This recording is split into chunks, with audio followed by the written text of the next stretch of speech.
Hey guys, welcome back to From Chase to Cherish. I'm your host, Kaluna. It's been a while, 3 months. That's crazy. Like, I haven't done any FCTC episode in 3 months, and that is just absolutely insane because a lot has been happening. It's been a few crazy months, but I'm like just so grateful to God that I'm here, and well, looking forward to great things. And I'm just thankful to God that He answered a prayer I've been wanting for a long time for me to move away from home, and He left. So my current location now is Nairobi. And well, here's to taking risks and doing everything we can to achieve our dreams. I am one ambitious person and I am not letting my dreams go. Anyway, so I've been away for 3 months. And as I said, it's been a few crazy months because I couldn't have taken any time to record any episode because, how do I call it, a medical break or something, because my mom was sick. She has been sick for a while. It was, it started with a simple pain on her leg, and then sooner or later it became this serious thing, and she had to resign from work. That was 2025. She had to resign from work.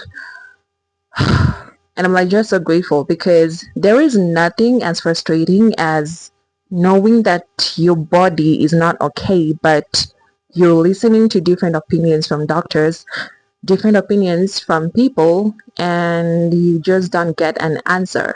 So I'm just so grateful because someone connected my mom with a neurologist, and she did an MRI, went back to that doctor, and guess what? The problem is all from the spinal cord, which goes back way to 2015, where mom had this minor accident, but it damaged some of her, I don't know if it's spinal nerves or neck nerves, something. And at that time, they did recommend surgery, but my mom was too scared of surgery because honestly, I think everybody can be scared of surgery because I honestly don't know what I'd do at some point. I mean, I hope not, but at some point in life, I'm told that, hey, Luna, you have to go, under the knife and all that. So at that point in 2015, mom was scared. So she opted for physiotherapy and it helped. So now, 10 years later, that is when the problem became way bigger. And well, now my mom couldn't walk for long. Her legs were getting so swollen. It was so horrible, honestly. Did you see your parent in pain and you're like, God, can you just take this away? Oh my God, if you've listened to my previous episodes, my mom is my biggest supporter. Every little thing I want to do, even if it's the craziest idea, she's there supporting me. You go, girl. I love her. So well, 2025 now, when the neurologist studied the MRI results, and she was like, okay, so you had this disc in your spine, like here, that is too compressed and you have to take it out. And honestly, I'm just gonna be brutally honest with you, it will have taken maybe 6 months and you would have been paralyzed. I had that news, at first of all, because mom, the clinic she went was in Bungoma County, and then mom called me and told me we finally have a diagnosis and all that, and I was like, oh, thank God, because my mom is stubborn. They say doctors and nurses make the worst patient, and my mom is one stubborn woman. You will tell her go to the hospital and she'll be like, no, I'm fine. God, we have tried the craziest medicines, and wow, I just I can only laugh about it because God is, wow, God is just good, honestly, and to just get that diagnosis from that neurosurgeon was amazing. So the disc was like too compressed. They had to take it out, replace it.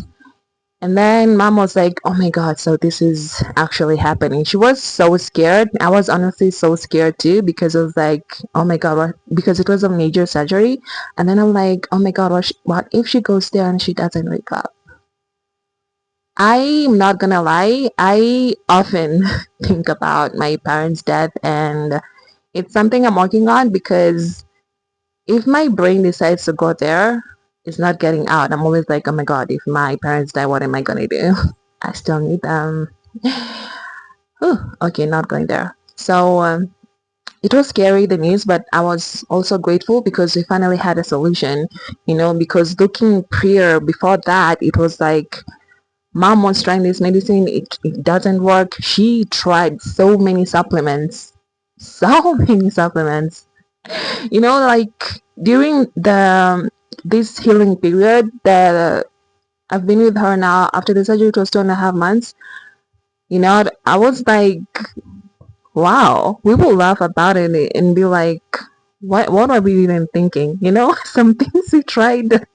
And I'm like, okay, so how was that even supposed to work? But I guess that's just us being humans, like you see someone you love being sick and you literally are not finding any solution or any diagnosis. You try everything out there to like make sure that your loved one is okay.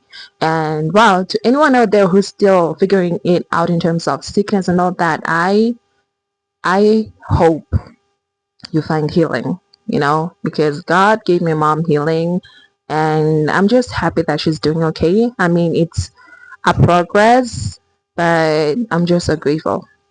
So, continuing with the story, um, mom came home and she said that these surgeries urgent, as the doctor said, and so she literally came back, and then 3 days later she was supposed to have surgery.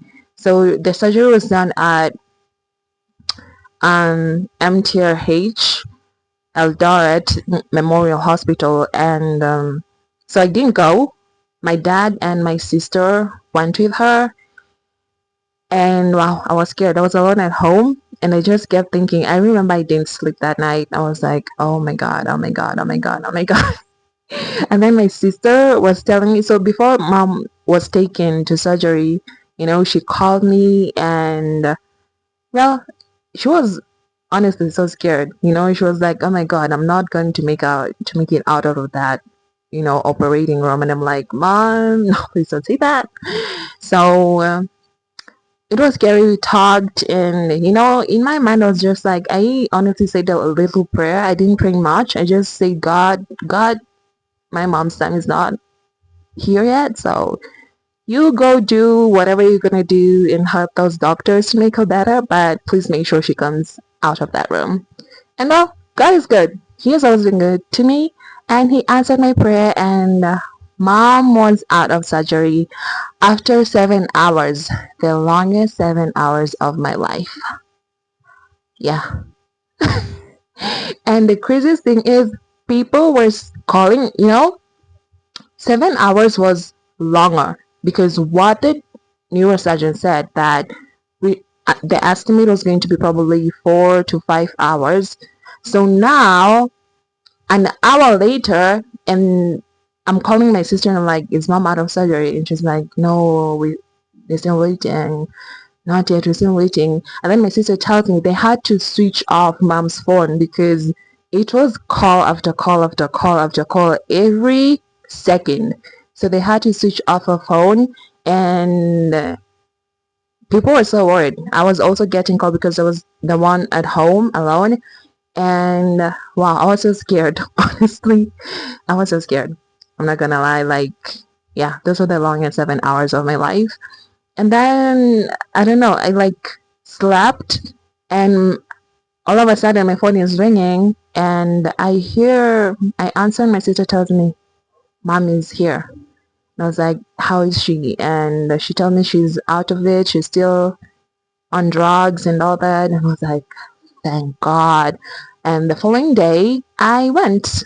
And because my sister had school, so she had to go back to school.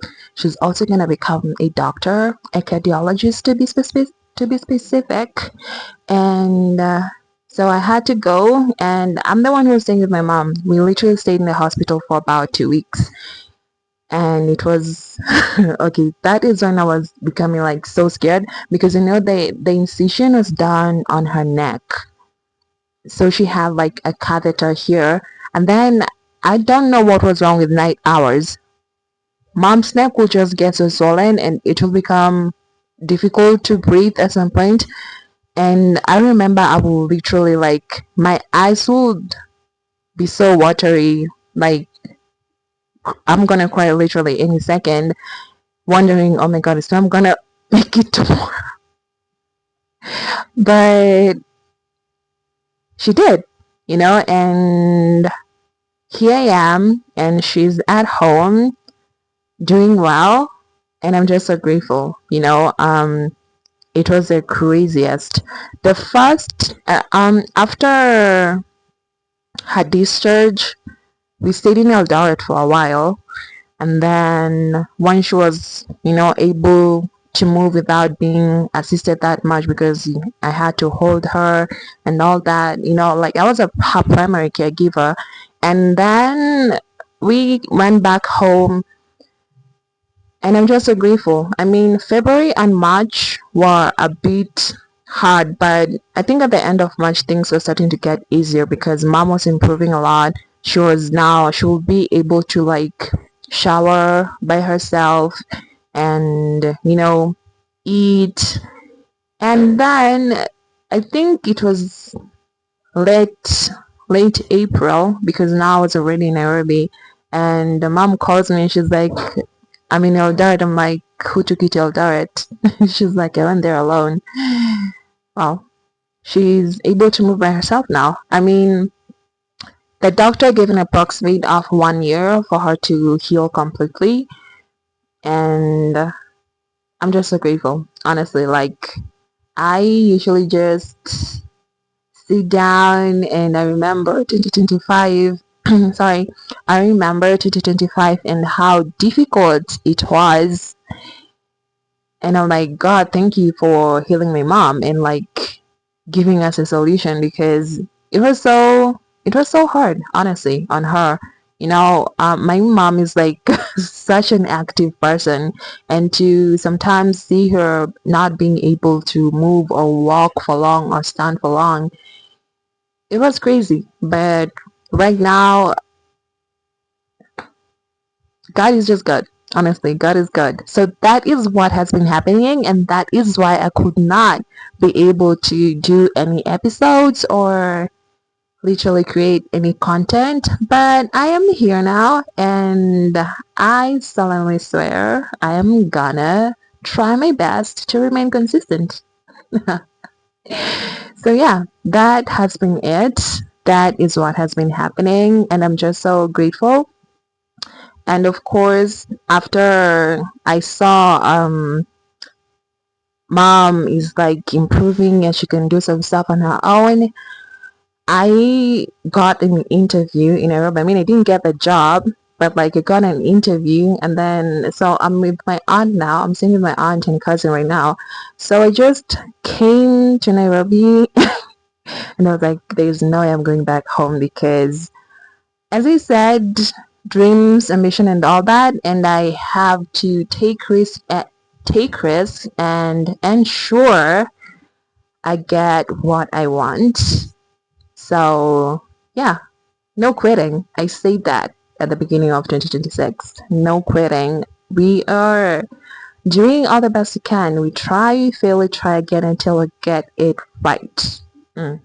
So that has been it. And well, I do hope you have been better. I hope that the last 3 months since you last saw me, to my loyal listeners, that your life has been amazing. Your life has been okay. But if it had challenges like mine had challenges, I hope God got you through it, because He has been good to me. Honestly, like God has always been so good to me, and I'm just so grateful to Him to like be here healthy, and like my family is healthy and happy. And I just have this feeling in my heart that mm, my life is about to get good. Okay, so yeah, as I said, I'm gonna try my best to remain consistent, to post more content, because I promised myself that I want to see LCTC become bigger, become a community, and that is what I'm looking forward to, and I am willing to put in the work. So yeah, that was it. And as I always say, you matter, you're not alone, and you're worth it. See you next.